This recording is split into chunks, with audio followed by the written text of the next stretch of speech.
Chapter number 3 સુરેખ પથ પરમાં ગતિ. પાઠ 3 ની અંદર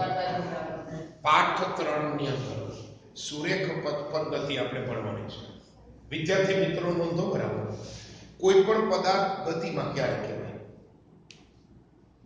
આ પાઠના પ્રસ્તાવનામાં ગતિની વાત છે. તો પદાર્થની ગતિ માટે આઈન્સ્ટાઈનના સાપેક્ષવાદ પ્રમાણે જો આપણે વિચારીએ તો ધ્યાનથી જો આપણે આ ક્લાસમાં ખુરશી છે, ખુરશીની બાજુમાં બેન્ચ ઉપર અહીંયા આ ચોપડો છે. હવે પ્રશ્ન એ થાય છે કે અહીંથી આ ખુરશી ગતિ કરે છે. That is a main thing. ખુરશી ગતિ કરી રહી છે. ખુરશી આ છે બે અહીંયા કોઈ છે અહીંયા શું પહોંચ્યું ભાઈ? ક્યાંથી ખુરશી પેલી બેન્ચ આગળ શું કર્યું છે? ચોપડો ખાઈશો? કોણ ખાઈશો? હવે પ્રશ્ન એ થાય છે કે હું એવું કહું છું કે ચોપડો પણ ખાઈશું તો કેમની ખબર પડે? તો કે સાપેક્ષ ગતિ, સાપેક્ષતાનો સિદ્ધાંત, રિલેટિવિટી પ્રિન્સિપલ ઓફ આઈન્સ્ટાઈન ના સિદ્ધાંત પ્રમાણે આપણે પુસ્તકની સાપેક્ષમાં ખુરશીની ગતિ જોઈ, પણ ખુરશીનું સ્થાન સમયની સાથે બદલે છે. શું બદલે છે? ધ્યાનથી જો ફરી એક વાર ખુરશીને હું ફરી પાછી લઈ જાઉં છું, ચોપડાની બાજુમાં મૂકું છું. ક્યાં મૂકું છું? ચોપડાની બાજુમાં. હવે ફરી ધ્યાનથી જુઓ, ખુરશી પોતાનું સ્થાન બદલે છે. શું કરે છે? એટલે કે ખુરશી અહીંથી અહીંયા હોય છે.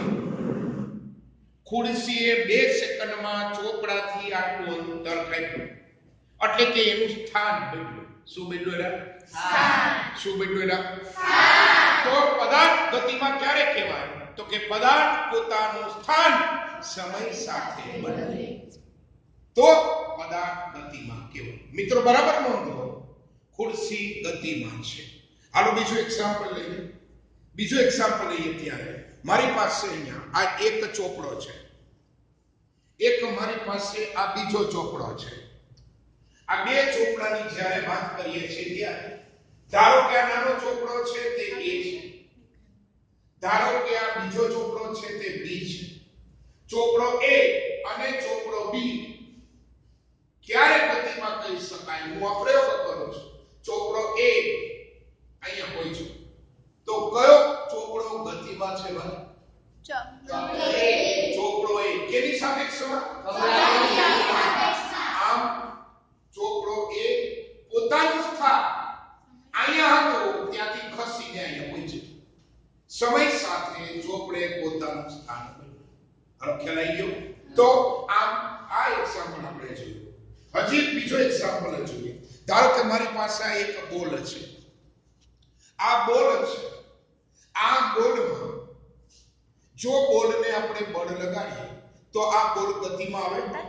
દરેક ક્રિકેટર જ્યારે બોલને ગતિમાં નાખે ત્યારે હાથ ઉપર બોલિંગ કરે ત્યારે દડાને ફેરવે છે. દડો કેવો જાય છે? ફરતો. એટલે આ ચાક ગતિ. કઈ ગતિ? કઈ ગતિ થઈ? અને આ દડો અહીંથી આમ સીધો જશે તો એ સુરેખ ગતિ. અને દડો સીધો થઈ નીચે પડશે તો એ પ્રક્ષેપ્ત ગતિ. કઈ ગતિ થઈ? આમ મિત્રો ગતિના અલગ અલગ પ્રકારો છે. આ દડો અહીંથી આમ ગતિ કરશે, આમ ગતિ કર્યા પછી આમ જશે તો ત્યાં પણ દડાની ગતિ જોવા મળે છે. એક પરિમાણમાં સુરેખ પથ પર ગતિ જોઈએ. હમણાં ખુરશી ખસેડી હતી એ એક પરિમાણમાં ગતિ હતી. માટે દરેક બાળક ટેક્સ્ટબુક પ્રમાણે ડેફિનેશન બોલો. શું વ્યાખ્યા છે? બોલો અને બોલો દરેક